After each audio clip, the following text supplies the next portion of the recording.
প্ৰিয় ছাত্ৰ-ছাত্ৰীসকল, আজি তোমালোকলৈ লৈ আহিছো ৰূপকোঁৱৰ জ্যোতিপ্ৰসাদ আগৰৱালাদেৱৰ ওপৰত এখন ৰচনা, যিখন ৰচনা তোমালোকে প্ৰজেক্ট হিচাপেও লিখিব পাৰা। তেতে বলা ৰচনাখনৰ বিষয়বস্তুলৈ আগবাঢ়ো। আৰম্ভণি। অসমীয়া ভাষা, সাহিত্য আৰু সংস্কৃতিৰ আকাশত জ্যোতিপ্ৰসাদ আগৰৱালা আছিল এটি উজ্জ্বল নক্ষত্ৰ। তেওঁ একাধাৰে আছিল কবি, গীতিকাৰ, নাট্যকাৰ, সংগীত পৰিচালক, প্ৰবন্ধকাৰ আৰু প্ৰথম অসমীয়া বোলছবিৰ নিৰ্মাতা। অসমীয়া সংস্কৃতিলৈ তেওঁ আগবঢ়াই যোৱা অতুলনীয় অৱদানৰ বাবে তেওঁক গভীৰ শ্ৰদ্ধাৰে ৰূপকোঁৱৰ উপাধিৰে বিভূষিত কৰা হয়। জন্ম আৰু বংশ পৰিচয়। 1903 চনৰ 17 জুনত ডিব্ৰুগড় জিলাৰ তামোলবাৰী চাহ বাগিচাত জ্যোতিপ্ৰসাদ আগৰৱালাৰ জন্ম হৈছিল।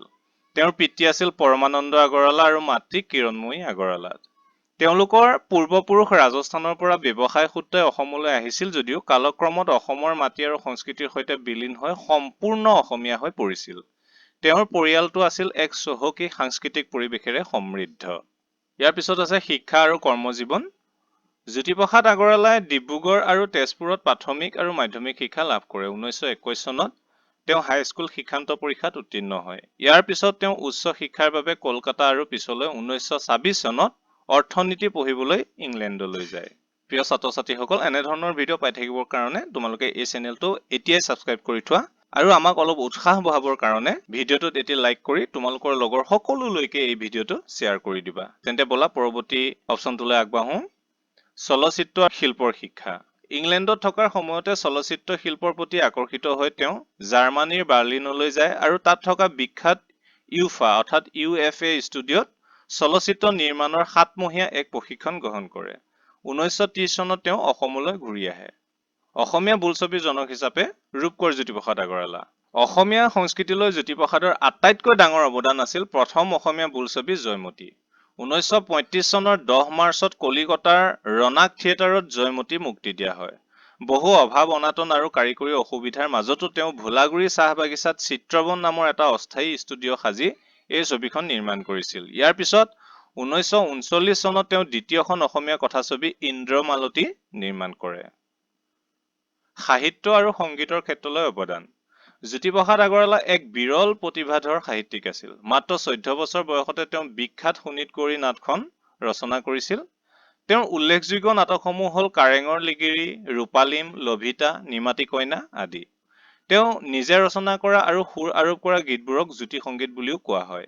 তেওঁৰ গীতবোৰত অসমীয়া লোকসংগীত যেনে বনগীত, বিহুগীত আৰু পাশ্চাত্য সংগীতৰ এক অপূৰ্ব মিশ্ৰণ দেখা পোৱা যায়। তেওঁৰ বিপ্লৱী গীতবোৰে অসমৰ স্বাধীনতা আন্দোলনত যুৱ প্ৰজন্মক তীব্ৰভাৱে অনুপ্ৰাণিত কৰিছিল।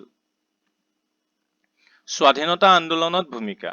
জ্যোতিপ্ৰসাদ আগৰৱালা কেৱল এজন শিল্পীয়ে নাছিল, তেওঁ আছিল এজন দেশপ্ৰেমিক সৈনিক।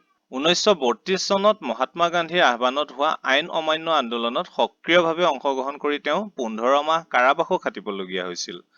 1942 চনৰ ভাৰত ত্যাগ আন্দোলনৰ সময়তো তেওঁ সক্ৰিয় ভূমিকা পালন কৰি আত্মগোপন কৰিবলগীয়া হৈছিল।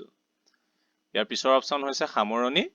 1951 চনৰ 17 জানুৱাৰীত তেজপুৰৰ তেওঁৰ বাসগৃহ পকীত মাত্ৰ 48 বছৰ বয়সতে কৰ্কট ৰোগত আক্ৰান্ত হৈ এই মহান শিল্পীগৰাকীৰ মৃত্যু হয়।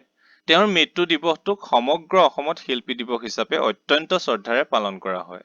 জ্যোতিপ্ৰসাদ আগৰৱালাই অসমীয়া সমাজখনক যি আধুনিকতা আৰু সাংস্কৃতিক চেতনা দি গ'ল, তাৰ বাবে তেওঁ প্ৰতিগৰাকী অসমীয়াৰ বুকুত সদায় অমৰ হৈ থাকিব।